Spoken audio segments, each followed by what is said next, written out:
I'm Ryan Green. And I'm Zack Taylor. And together we are Commander Social. And this week we're going to be bringing to you the top 8 commanders from 2019. It's that time of year. We're getting down to the end of the year, and we thought it would be cool to summarize our list of the top 8 commanders from 2019. Obviously, this is going to be secret list style, as if there were any other way to do it. Indeed. So buckle in. That's what you're in for this week. But before we get into that, I want to thank everyone out there in audience land. We really appreciate you so much. Your support and your encouragement mean the world to us. So thank you everyone out there for listening and watching. We really appreciate it. And if you are watching this on YouTube, please make sure to hit the like button, the subscribe button, and the bell for ring-a-ding notifications. It's not an episode of Commander Social if we don't thank our patrons. Thank you so much for your support. We absolutely couldn't do this without you, and it means the world to us that you would give us your support. So, as we do every week, we have a patron of the week, and this week it is Gabriel. So thanks for being a patron, Gabriel. We appreciate it. Yeah, you've been around for a long time, and your support really matters, and we really appreciate it. Absolutely. So speaking of our patrons, it's the month of December now. It's maybe it's getting cold where you are. The weather outside is pretty hot still in Texas for the most part. I think it's frightening. Yeah, I'm pretty frightened by it. But Ryan, why don't you show them what we're giving away, or why don't you tell them what we're giving away for the patrons this month? All right, yeah. So if you are any tier patron for the month of December, you have a chance to win the Throne of Eldraine bundle. Right, so it's pretty cool. It comes with like 10 booster packs, and it looks really nice. It's got that nice box that you can. I love those boxes. Store stuff in. Yeah, so it comes with lands. I think it's like a regular pack of 20 lands and a pack of 20 foil lands as well. Oh, is that what the deal is? Yeah, nice. Yeah, you know what? So I have watched the professor's video on is it worth it to buy? And, I've seen the contents laid out, and it's something I personally would like to give. And that's the best kind of thing we like to give out to our patrons. For sure. So that is what you can look forward to possibly winning this month. So if you are not a patron, you can check us out at patreon.com/commandersocial. Yep. And if you want to check us out on Twitter, I'm at Z4CK38. And I'm at Green Geek. And together we're at Commander Social. So, we don't want to leave out our Twitter followers. So we have a Twitter contest going this month for... Show them, Ryan. Dun, dun, dun, dun, dun. It is a Throne of Eldraine promo pack that we received at the Mothership. Oh, yeah. Shout out to the Mothership. So if you are a Twitter follower, just wait for the announcement. There'll be a tweet. It will be a tweet, yes. Yep. All you have to do is make sure you're following us and then retweet our original tweet, tagging 3 of your bestest friends. So there it is. I'm going to spin it around a little bit. Yep. Okay. Show them the back. They need to show the back. Boom. Is it flipped or unflipped? Is it upside down or right side up? You never know. Yeah. It's one of the 4 states, though, for sure. For sure. So that brings us on to something new that we're doing. This December, we're participating in Exotic MTG's 31 Days of Christmas giveaway. So this is a pretty big deal. There are some pretty sweet content creators that are also participating in this. And what's happening is we have a content creator for each day of the month of December. And we're one of the 31. Yeah, we're one of the 31. Yep. So thanks for including us. Yeah, for sure. And we're excited to give something away. Our day is December 15th. So on December 15th, there will be a video. So there's a link in the show notes, and I'll put it in the YouTube video for you to enter this contest. And then all you gotta do is just check out each of these content creators each day and see if you won. So man, that's contest-terrific. We got a whole lot of stuff going on in the month of December. Sure. Super cool time. Yeah. Yep. So Zach, what's been going on in your personal life, man? Not a whole lot, man. Just kind of the usual stuff, getting ready for the holidays to start. I played Card Tyrant, one of our newer patrons, on Brawl. On Arena for the Brawl tournament. I wasn't paying attention in usual Zack fashion, and I got zacked. The first game, I wasn't paying attention, and Vraska was ultimated, and he had a creature, and I had Yarek, and I was like, he's not blocked with that creature, and I attacked with Yarek. And I was like, got there, and then he attacked it, and my thing exploded, and I was like, Jace, what happened? And then I thought, and I asked him, I was like, what happened? And he's like, Vraska ultimated. I was like, oh man. I was like, dang. And then game 2, I won. I don't know what happened. I played Yarek and did a lot of Yarek things. And then game 3, got beat again. Vraska style. Yeah, I will say the whole Brawl tournament in the month of November was so much fun. Yeah. As we're recording this, it's not over yet, but by the time this airs, it will likely be over. Yep. So you'll be able to see how that went. We've been tweeting out about it, and there's been pictures of the brackets, and already it's been a whole lot of fun. And I don't know, it's something I could definitely see us doing again in the future. I think I had a really fun time doing it, and I don't know, it's just another excuse to play Magic, and we're all looking for that. Yep. So. What's been going on with you, Ryan? All right. Well, it's time for your hashtag MTG dad moment. And this one is for my son, Malcolm. We just did his 2-year birthday party today, right? Like as of filming this, like people were over here earlier and we were having cake and it was really fun. It was sweet. My wife set up this awesome station for the kids to like, it was like at our table and we had like a tarp down and like a tablecloth, and a whole bunch of paints, right? And the kids got to have like these little Christmas ornaments to decorate and some little canvases to draw on and stuff. Actually, Zach, you know what? We don't do this often, but do you want to go grab one and show it? Sure. We'll grab one of Veronica's. Actually, we want to show Malcolm's? Yeah, absolutely. I think that's exactly right. So apologies for any room noise that's happening here. Zach is fetching it. Check it out. Look at this thing.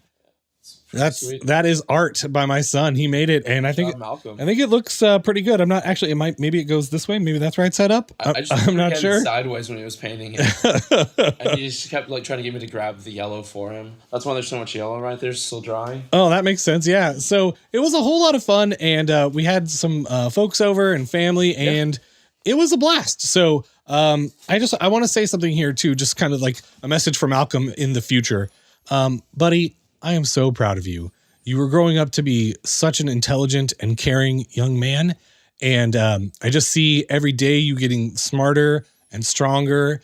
And, when you come over and give me a hug, it, warms my heart so much. You're such a little man, and he's already like not even in a crib anymore. Yep. And, we're working down the potty train path, and he's just growing up so fast. And, when you're seeing this, like, these times mean so much to me, and getting to spend these moments with you has just made my life better. So thank you so much, buddy, and happy birthday. Yep. Happy birthday, Malcolm. I think it's awesome, to have watched you kind of, get bigger, start talking, say more, do things. Like, I feel like he has a fun attitude for the most part. Like, I think he's a good kid. Yeah, definitely. So happy birthday again, Malcolm. I might be a little biased. yeah, probably me too. All right, so that is going to bring us to a section that we do every week, and that is thanking one Mr. Mike Condon. Mike, you are awesome. Thank you so much for your audio engineering and for the fried pheasant for Thanksgiving. I hear you have a sweet recipe, and I can't wait to try it. All right, and there's somebody else we want to thank this episode, and that is my wife, Kelly. She made a pecan cheesecake for us. Yep. We'll show a picture of it here. Yep. Indeed. And that was a very tasty cheesecake. It was. And it was good. It's that time of the year where a whole bunch of cakes and pies are happening. So thank goodness I'm walking a whole bunch for November. So that brings us to a segment we like to call Commander Rules. So on Commander Rules, we like to take a deep dive into the comprehensive rules of Magic the Gathering, and this week's rule is 716.4, and Zach, I'm going to read it to you, and you let me know what you think. Okay. So this is a sub-rule in a rule called Controlling Another Player, which, I like to do that sometimes. Yeah, does it mean politically or does it mean mechanically, like with Mindslaver? I'm pretty sure it's mechanically, but you never know. Right? Okay, so Rule 716.4 says, if information about an object in the game would be visible to the player being controlled, it's visible to both that player and the controller of the player. If information about cards outside the game would be visible to the player being controlled, it's visible only to that player, not to the controller of the player. Okay. So there's an example here. The controller of a player can see that player's hand and the face of any face-down creatures they control. Right. But you know what they can't see? Sideboard. That's right. And the reason is you gotta keep that integrity Secret for games tech. 2 and 3, right? Secret tech, yeah. I mean, doesn't really happen in Commander that we don't have sideboards in Commander, but competitive Magic, that's a big deal. Well, yeah, like if you had like that Fae of Wishes, right? Like where you could go get or a card. Tarn. Yep, right? You'd be able to go see the sideboard, and Rule 716.4 says nope. So I don't know. I thought it was an interesting one. Yeah, I think that's cool. Hopefully we're educating the folks out there at home. Hopefully they're enjoying that. So that was your Commander rules for this week. So I guess that leaves us at the main topic. Main topic. Top 8 commanders for 2019. And we got to throw on a thick old disclaimer the here. Obligatory disclaimer. Which says, we didn't necessarily pick the best, most awesome, or busted commanders. We just picked the ones that we like. So I mean, if those happen to be the best, most busted commanders, that's a thing. But we didn't choose them because they were bad. I mean, to each their own. Right. We don't know. That's right. It's secret list style. Secret list. On Commander Social. So Zach doesn't know my list. I don't know Zach's. And actually, so I think this is probably a good time. I'm going to set the over-under at 4 for overlaps. What do you take? 4? I'll take the. So if I take the under, do I get 4 as well? No. I'm gonna take the over then. You're gonna take the over. All right. Okay. Yeah. Okay. So Zach thinks we're gonna overlap a lot. Yeah. I think it's probably gonna be exactly 3, but I wanted to give you a shot. Okay. I mean, did you look at my list? I didn't. Okay. But I know you. That's true. And you know me. It's also true.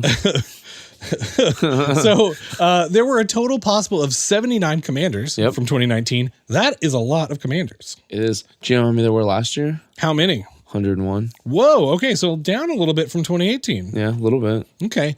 2019, 79 commanders. That's a lot. Still a lot. Yeah, for sure. And if you want to check out the show notes, there's the actual search that we used from Scryfall to generate the list of cards. Yep. And I just want to give a huge shout out to Scryfall here. Thank you so much. Yeah. Your site is amazing. I use it all the time. Does everything I want. And like, for example, like the search is like,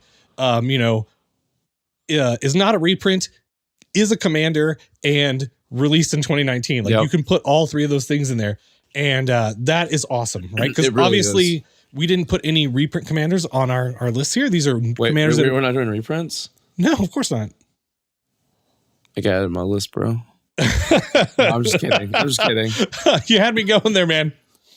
Okay, so yeah, so that's it. And I just wanted to say, it was hard to get down to 8 for me. Not for you? No. Okay. The best were very obvious to me. Okay, so rankle. So literally, you just have like all 8, like 100%, like tweet at Zach if you disagree in any fashion with his list. No, don't at me about this because my list is definitive. All right. Okay. So I think we're ready to start going down the old the old trail there, right? So who went first last time? I don't remember. Oh man, it's so hard. Who wants to go? You want rock, paper, scissors? Well, let's ask this question. Do you have any honorable mentions? No. I'm going to go first. Okay. Cool. There you go. So I'll do my honorable mentions first, and then you can do 8, and we'll do that. Okay. Honorable mentions. 2 honorable mentions. Okay. I was like, is this going to be like 5 things? Well, top 8 is a Magic thing, but top 10 is like a late night, celebrity talk show thing. And so I kind of, and also there's 2 that were really cool that I felt bad weren't on my list, and I wanted to talk about them a little bit. Are they partners? No. The first up is Eula, Queen Among Bears. This is 1 and a green for a 2/2 legendary creature bear. Whenever another bear enters the battlefield under your control, choose 1. Put 2 +1/+1 counters on target bear, or target bear you control fights target creature you don't control. And I love this card. I think it's oozing with flavor. I love that it's a 2-mana 2/2. It is a bear. Yeah. Right? It's the bear commander. And it's like that niche little thing where like there's so many people out there, like, Ethan Fleischer, I know, like loves bears, and having like this available to like scratch that itch for all of the bear players out there.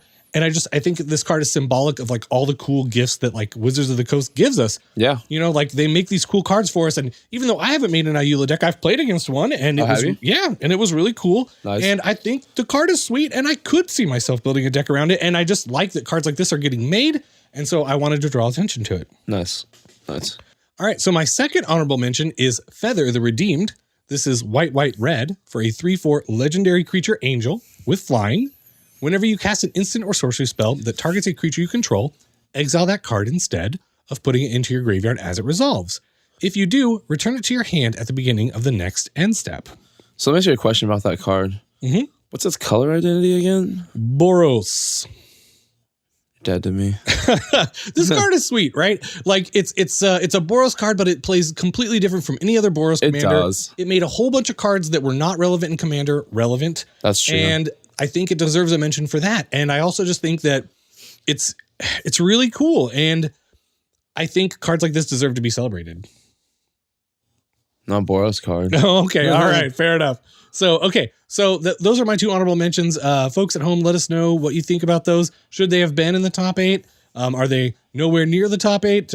Your feedback matters. So, Zach, that's going to put us to your number 8, and I'm going to do my best not to look. Have you seen it yet? I have not. I haven't shown it. Okay. My number 8 is Sisei, Weatherlight Captain. Word. So Sisei, Weatherlight Captain is 2 and a white for a 2/2 legendary creature human soldier. Sisei, Weatherlight Captain gets +1/+1 for each color among other legendary permanents you control. You can pay Wooburg. Search your library for a legendary permanent card with converted mana cost less than Sisei's power. Put that card on the battlefield, then shuffle your library. Yeah, so the first thing you do is you pay that Wooburg to go get Fibblethip, right? Because Fibblethip's got 1 power. Oh, no, it's converted mana cost less. Never mind, you can't do it. It's got to be a 1 or a 0. Yeah. Which I guess would be like Hope of Girapur, but then you're not really adding to your colors at that point. Yeah, so this deck's probably got to be chock full of legendaries. Yeah, I think so. Like, it's definitely going to be my Weatherlight tribal deck. And so like, you would say Sisei is # your Weatherlight Captain? Absolutely. Absolutely. And like, this, like, I don't know, I think more than mechanically like good win.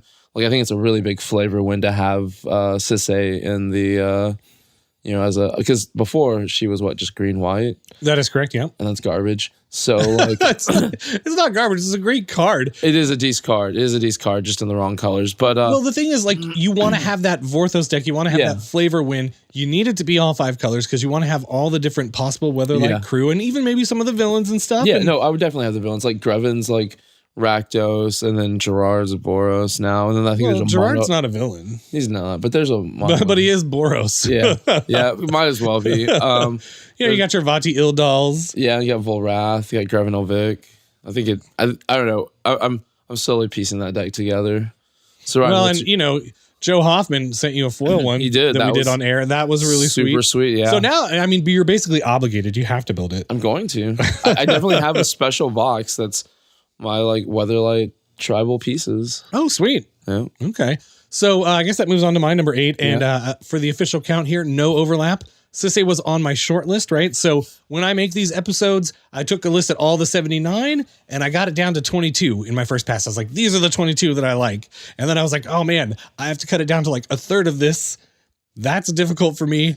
I love Magic cards, but Sisei was on the short list, but she did not make my top 8. Word. I just looked at the whole list and I was like, all of these, but the 8 that I choose are trash. Fair enough. All right. So number 8 on my list is Kadena, Slinking Sorcerer.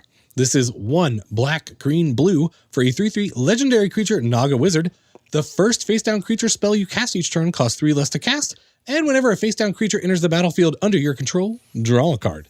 So, it's pretty good. Love me some Morph Commander. Probably the most exciting commander this year for me personally. Wow. And I love this card a great deal. I think it's actually good enough to be in the top 8. It might not make other people's lists, but I think, again, this is that like Morph is an awesome mechanic. And, the closest thing we had before was like Animar. And that wasn't really a Morph commander, but it did let you play a whole bunch for free once you got some counters on Animar. But this one is like definitely Morph, and it's Sultai, which I like. Yeah, I do like Sultai. And I've played this deck a lot, and I really like it. Yeah, it plays real well. Seems good. So did we overlap there? No. Okay. No overlap. All right. Okay. So let's move on to your number 7. My number 7 is Morophon the Boundless. Ooh, all right. Read it out. That's a good one. Do we overlap? No, but again, on my short list. Yep. Morophon costs 7 for a 6/6 legendary creature shapeshifter. Changeling. This card is every creature type. As Morophon the Boundless enters the battlefield, choose a creature type. Spells of the chosen type you cast cost Wooburg less to cast. This effect reduces only the amount of colored mana you pay. Other creatures control the chosen type get +1/+1. Let me ask you a question. Is Morphon a bird? Yes. Yeah, it's a bird. We got there. All right. Tribal Commander. I mean, I don't know. I just feel like it's such a versatile card. It could be the command. Like, there's so many different tribes that you can do, and I think that for tribes that don't necessarily have a great commander, it could be this is a great card to be their commander, right? Like, is it gonna be our tribal commander? No, probably not. But like, if you did, what's a really hard to do? Trying to think. We know Max Crandell over at CBR Central is doing, I think, a Morphon version with humans as the tribe. Oh, that's right. Yeah, he is. He was telling me about that. All right, dog. So what is? So I want to chime in on Morphon here a little bit. No. Again, like I said, on my short list, and the reason is because it is this thing. It's filling that hole. It's like, hey, you want werewolves? You could do this. You want clerics? You could do this. You want oozes? You could do this, right? And I actually really like the card from that perspective. The only thing that kept it out of the top 8 for me is that 7 is a lot. It is. And the effect on it is really good. Like that mana reduction, reducing colored symbols, that is crazy. You can do a lot with that, and it's really good. So it's kind of hard to cost it less than 7. But if you play it, like your deck has kind of got to be built to like just drop a whole bunch of stuff into play right after that. Yeah. I don't know. I think it's cool, but again, like that 7 is so much. It is. I don't know. I think it'd be cool for like a sliver deck, just because they're so cheap, and usually it's just like 2 colors. Oh yeah, most of the slivers are a lot of them are like only colored pips, right? Like yeah, exactly. Very little colorless. Yeah. Okay. Yeah, I think what I can't tell though in this picture, and tell me if you can tell, is Morphon holding a piece of a fence? You know what? Could be. Could be. Absolutely could be. Yeah. Although it'd be really difficult to name that as a creature type. Yeah. Pieces of fences, tribal. You know what? We should do like like a silverboarded and just like allow that. Like, okay, Morphon cards with hats. You know, something like that. It'd be sweet. It would be. Okay, so Ivan, what's your number 7? Number 7, right? Okay, number 7, Elsha of the Infinite. This is 2 blue, red, white for a 3/3 legendary creature, Jin Monk with prowess. You may look at the top card of your library at any time. You may cast the top card of your library if it's a non-creature, non-land card, and you may cast it as though it had flash. And this card is sweet. Currently, we have a league going, and I'm playing it. We started with the C19 sealed decks, and I actually replaced 7, the Chronoclasm, I think is the name of the card, with Elsha, and I think the card's great. It's everything I want to be doing, and Jeskai, there hasn't been a lot of Jeskai options for Commander that have appealed to me. Yeah, this one definitely does. And you know what? I like casting a lot of non-creature cards. So, I like casting them with flash. Creatures are overrated. Well, they're good, but everybody's running them board wipes, So yeah, it's true. What do you think? Did Elsha get ear list? No. No? Okay. All right. So we're down to number 6 for you? Yes. All right. So that means we have 6 more chances? That's the way I'm looking at it, yeah. So if we don't match on 3 more, then it's over for me? Well, I think you took the over. So I'm pretty sure if you don't match on you have to match 5 of the next 6, I think. What if we get match 4? Because I picked the over. Yeah, so 4 counts, right? I don't think so. You told me it did at the beginning. I said if I pick over, if I pick under, do I get 4? And you're like, no. And I said over because I think it'll be 4. Okay, you know what? I'll allow it. All right, I appreciate it. I appreciate it. Okay, thank you for your generosity. I picked the right number apparently. All right, my next one is Hogak, Arisen Necropolis. Word overlap? No. Oh man. Hogak is 5 and hybrid Golgari. Is that how you say it? That's how I say it. For a legendary creature avatar, it's an 8/8. You can't spend mana to cast this spell. What? Yep. Oh man, it better have some other text on there. Yep. So it has Convoke and Delve. Each creature you tap while casting the spell pays for 1 colorless or 1 mana of that creature's color. Each card you exile from your graveyard pays for 1 colorless. You may cast Hogak Arisen Necropolis from your graveyard. Trample. Yeah, I mean, Hogak is, it's banned in Modern, right? Like, this card's real good. It's sweet. Like, I think if I were ever going to, build, I've always wanted to build a Dredge deck for EDH. I just never have. it's always like, I don't know, it just feels like that would be like super expensive / super hard to pull off. But like this would be the perfect commander for that. Definitely. Yeah, I think Hogak like is absolutely a card I'd want at the helm of a dredge deck. And I think, from a flavor, fun, mechanic perspective, it's great. It's perfect for that. I think so. Word. What is your next one, Ryan? So my number 6 pick is one I think we might overlap, and I'm not sure. Oh, yeah? It's Sir Conrad the Grim. This is 3 black for a 5/4 legendary creature human knight. Whenever another creature dies or a creature card is put into a graveyard from anywhere other than the battlefield, or a creature card leaves your graveyard, that's a lot of things, Sir Conrad the Grim deals 1 damage to each opponent, 1 in a black : each player puts the top card of their library into their graveyard. Wait, if it leaves your graveyard? Yeah. What if I Bojuka Bog myself? Yeah, that'll definitely happen. Or if you do like Forever Young and put a whole bunch of creatures from your graveyard on top of your library, that'll do it. There's like a whole lot of stuff. And I mean, I definitely have a Brawl deck with that guy at the helm, and I didn't know he did all of that. Yeah, it's really hard to parse. There's a lot there. It was actually very hard to read. But I think Sir Conrad the Grim is it's a huge player. And the only reason it's this low on my list is that I'm not sure it's the best as the commander of a deck. Yeah. But I think it's included in a lot of decks that have black in their color identity. And also, I just think it's a really good card. I think it is too. It's not my top 8 commanders, like, because I agree with you. I think he's probably better than the 99, but it's definitely on the list to add to my Yawgmoth deck. Word. Okay. All right. So that's going to move us on into your number 5, if I'm not mistaken. Yep. I bet we overlap here. Golos, Tireless Pilgrim. Indeed, we do. We overlap. And would you like to know what spot it is on my list? Number 1. That is correct. A little anticlimactic for later in the show, but that's true. So Golos, I just think Golos is okay. No, I'm just kidding. Golos is pretty good, but like this is my list. There are cards that I liked better for commanders. Okay. So let's go ahead and read Golos. I guess that'd be the thing we should do. Take it away. Golos costs 5 for a legendary artifact creature scout. And he's a 3/4. Oh, 3/5. 3/5. Yeah, I misread that. I've played a lot of Golos. Right. So when Golos Tireless Pilgrim enters the battlefield, you may search your library for a land card, Eula the Dead. Put that card in the battlefield tapped, then shuffle your library. Pay 2 Wooburg, exit top 3 cards of your library, exile top 3 cards of your library. You may play them at this turn without paying their mana costs.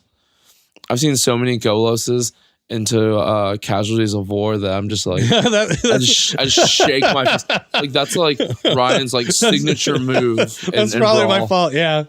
Golos is the best for longtime listeners and watchers of the show. Viewers? Yeah, those are both things. Both. For longtime audience folk, they know that Golos was my commander for my rotisserie deck that we did in Vegas this year. Was it? And it was, yeah. I didn't get to play at the winner's table, so I don't know. No, yeah. And I did end up winning. So good job. And I've been really happy with the deck. And actually, recently we've played up at Mothership, and I was actually able to do the alternate win condition in the deck, which is assemble Maze's End, right? So got a whole bunch of gates in there. Such a good feeling when you do that. That was the first and maybe only time I'll ever do it, but it was a great feeling, and I love that this card is so versatile. You could build it as like mono green if you wanted to. Yeah. Because it's colorless in the casting cost.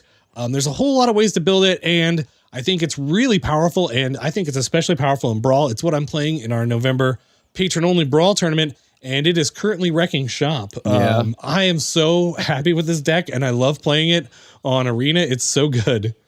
Yeah, I definitely like the mono. I don't know if you do mono green, but I definitely want to make like Golos Tron. Or like Boros Golos.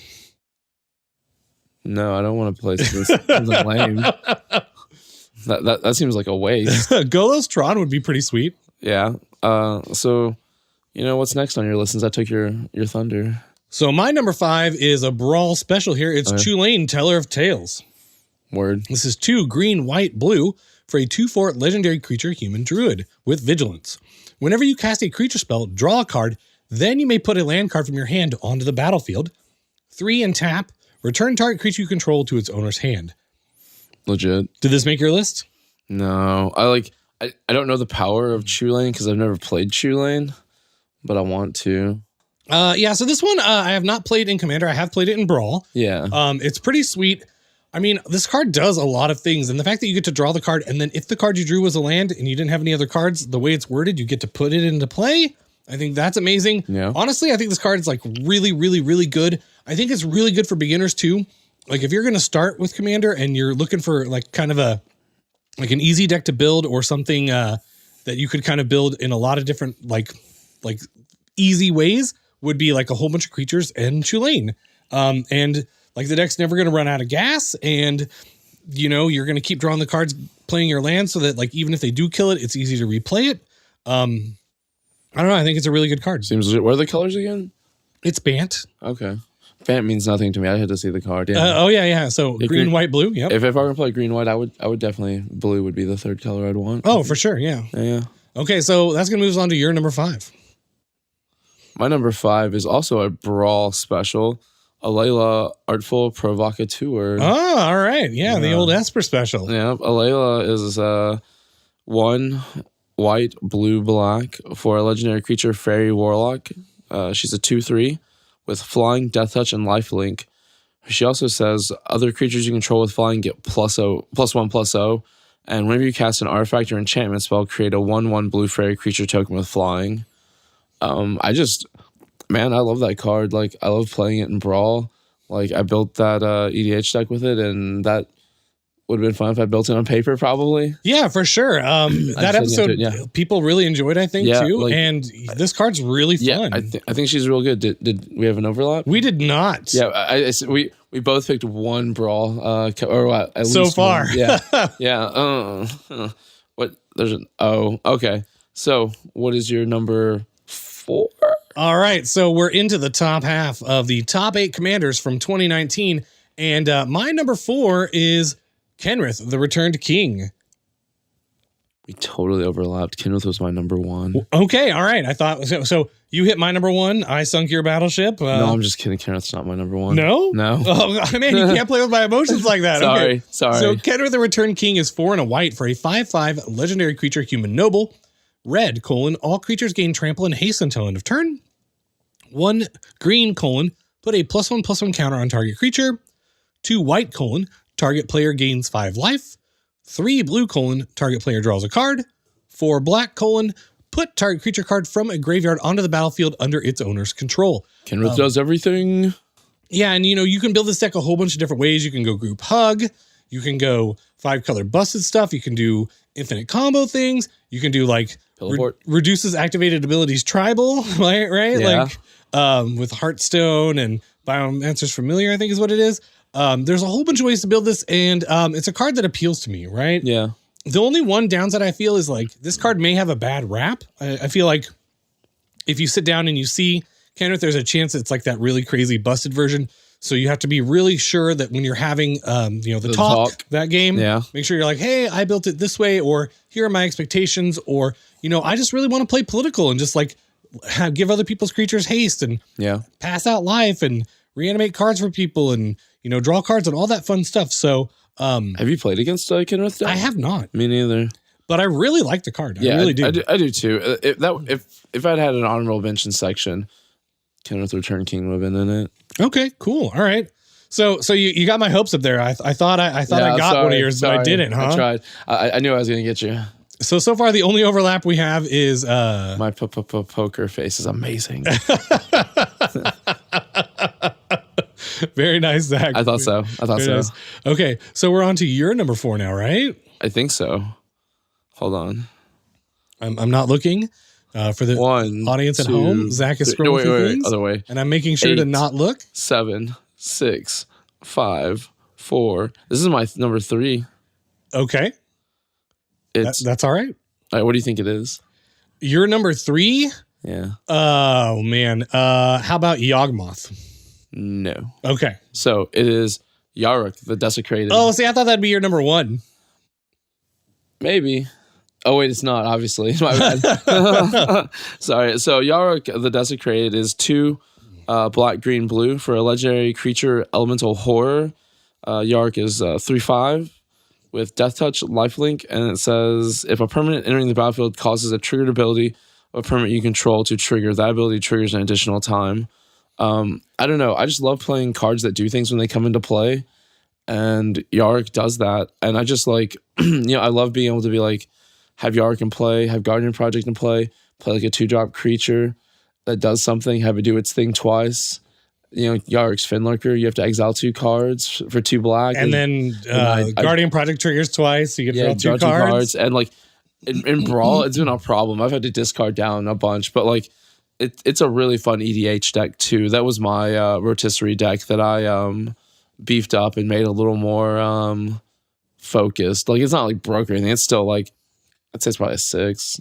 So I have like a real question for you here. Okay. Do you feel like Yarek and like Muldrifter are like besties? Like, do you feel like Yarek invites Muldrifter over for tea? Yeah. They like chill like around the coffee table, just like swapping stories. I mean, I really want to run Muldrifter in that deck. Like, it just feels perfect. Oh, it's definitely in mine. So we do have another overlap here. So Yarek was on yours? Yeah, in the number 2 slot. So you've hit my number 1 and number 2. Got there. So that means that you should definitely go again because I've only got one more card to talk about. Okay, my next one. I bet this is overlap, and I should have taken the under. Emery, Lurker of the Lock. It is in fact not overlap. Really? Emery didn't make your top 8 or your honorable mentions. It's a good card. It's a great card. I've played the deck 3 times now. I've had a lot of fun with it. We did an episode on it, which is great. And I think it's really awesome. I'm a little bit scared of like how it overlaps in CDH and how, you have to have the talk when you sit down with it. And I also think that like it's going to draw some hate even if you've got like a less busted version. Yeah. And so I'm a little nervous about putting it on there. In fact, that's actually why, spoiler alert, Prime Speaker Vanifar didn't make my list. Right? Yeah. That was the Simic one from this year that kind of does like a birthing pod. And again, like that, I think the card's like really good and really fun. And probably super good in the 99, but I think that if it's in your command zone, it might draw a little bit too much hate. And that's why Emery didn't make it for me. But I love the card. I think it's a great card. That's why Brandon plays it in Muldrotha. Okay. Yeah, there you go. So yeah, like almost too powerful to be a command. I don't know. It's a great card, but we should read it, right? Yeah. Emery, Lurker of the Lock is 2 and a blue for a 1/2 legendary creature Merfolk Wizard. It says this spell costs 1 less to cast for each artifact you control. When Emery, Lurker of the Lock, enters the battlefield, put the top 4 cards of your library into your graveyard. You may tap her and choose her artifact card in your graveyard. You may cast that card this turn.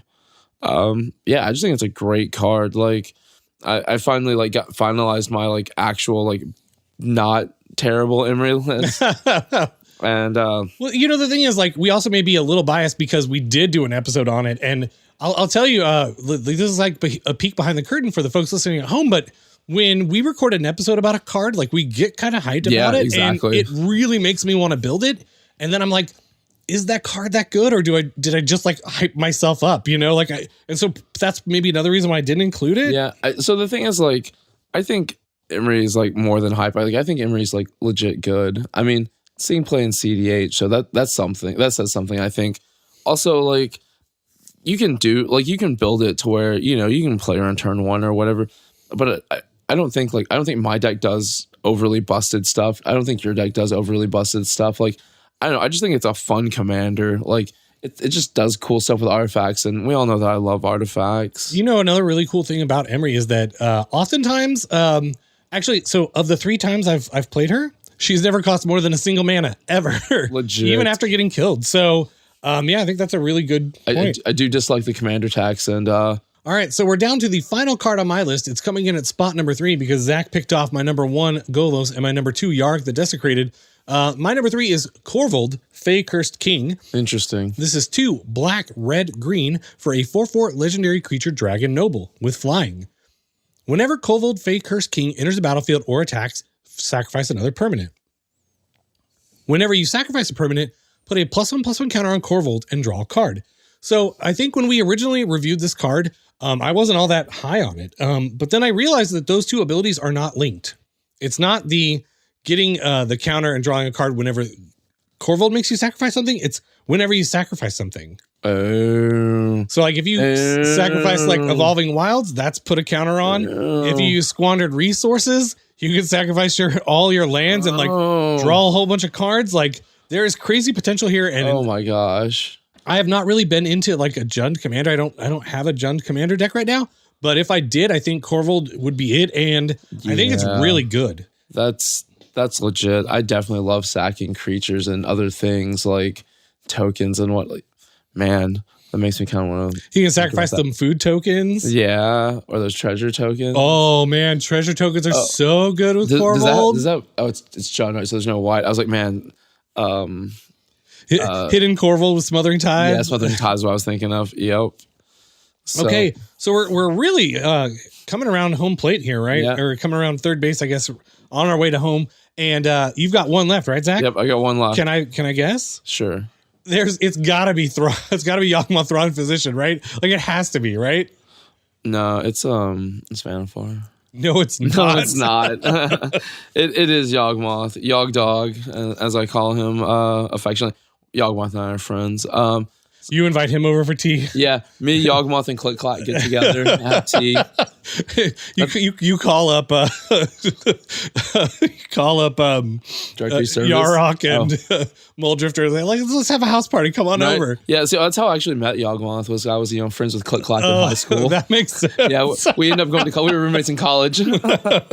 So for those of you who don't know, Yawgmoth Thrawn Physician is 2 black for a 2/4 legendary creature, human cleric, who has protection from humans.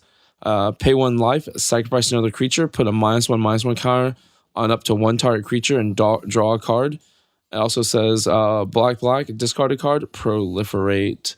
I like the flavor, the whole Phyrexian thing. Like that's always been like something I've been into. I've got that Phyrexian Soul Ring altar that CC Orion did for me. Mm-hmm. I'm working on putting in other ways. Most of the times, if I win with that, it's I infect out, and I only have like 1 card that puts infect out there. I mean, the deck is really cool though. Every time you play it, like you have this look on your face of like, I'm loving this. Like, like to you, Yawgmoth is McDonald's, right? Like, yeah, it's just my favorite, and like it. I'd never built a monocolor deck before this, and you'd always talk how awesome that was, and that's part of what inspired me to build it. And it's so much fun, and like. Yeah, sometimes I get to play Whisperer, or to play Villas. I've got a bunch of just like Southern. I'm working on putting some new win conditions in. I'm going to put Torment of Hellfire in there. It's on my list. Yeah, I mean, that you know what? I could see Yawgmoth casting that spell for sure. Yeah, for sure. Okay, so that's going to wrap up this episode. And I just wanted to say to all the people out there in audience land, let us know what your top 8 commanders for 2019 are. We're super interested in that. We want to know. We'll definitely send out a tweet when this goes live, probably. But if you're hearing this, if you don't want to find the tweet, just get at us. Let us know what your top 8 are, because I think that's a really fun discussion to be had. Absolutely. I think there's a lot of room for discussion. Yeah. We technically overlapped on exactly 2. Got there. Oh, wait. No, I didn't. I mean, and the cool thing is, and this is one of the things that makes Commander cool. What we listed were our top 8 or 10. Because it's a secret list, so I gotta throw a couple extra in there. These are our favorites, right? But these favorites are predicated on our play preferences and color preferences and whatnot. The way that you guys play may be totally different, which is awesome and cool. That's one of the great things about Commander. So maybe you have a totally different top 8 of cards that we just didn't even think about, didn't even cross our minds. Let us know. Let's go ahead and say Commander. 2019 was an amazing year for Commander. It was so good. We got 79 new commanders and a ton of other cards that were super great. And it made this episode really hard. And I think everything is Commander. I think 2020 is going to be an even more amazing year for Commander. Oh, yeah. So much Commander stuff. We've seen so many things already coming down the pipeline. Yep. And Commander Legends is coming out. That's the draftable set. And in that set alone, we're getting 70 plus Legends. Is that coming out in 2020 or 2021? 2020, towards the end, yeah. So yeah, in Commander Legends, we're going to get over 70 new commanders in that product alone, right? And that's not even counting all the other Commander decks we're going to get released during the rest of the year, or even just Legends in normal sets. So I think this video, if we do it again next year, is going to be a lot harder to do. But you know what? I'm up to the challenge, and I think you are too. Absolutely. And I think our listeners out there will be up for listening to it. So I hope so. So. Okay, so I think that's a really great way to end it. So special thanks to our super patrons. You can check us out at patreon.com/commandersocial and join at the Your Name in Lights tier if you want to be here as well. If you stuck around all the way through the end of this video, thank you so much. Please remember to hit that like button, the subscribe button, and the bell for ring-a-ding notifications. And until next time, this is Ryan. And this is Zach saying, keep it social.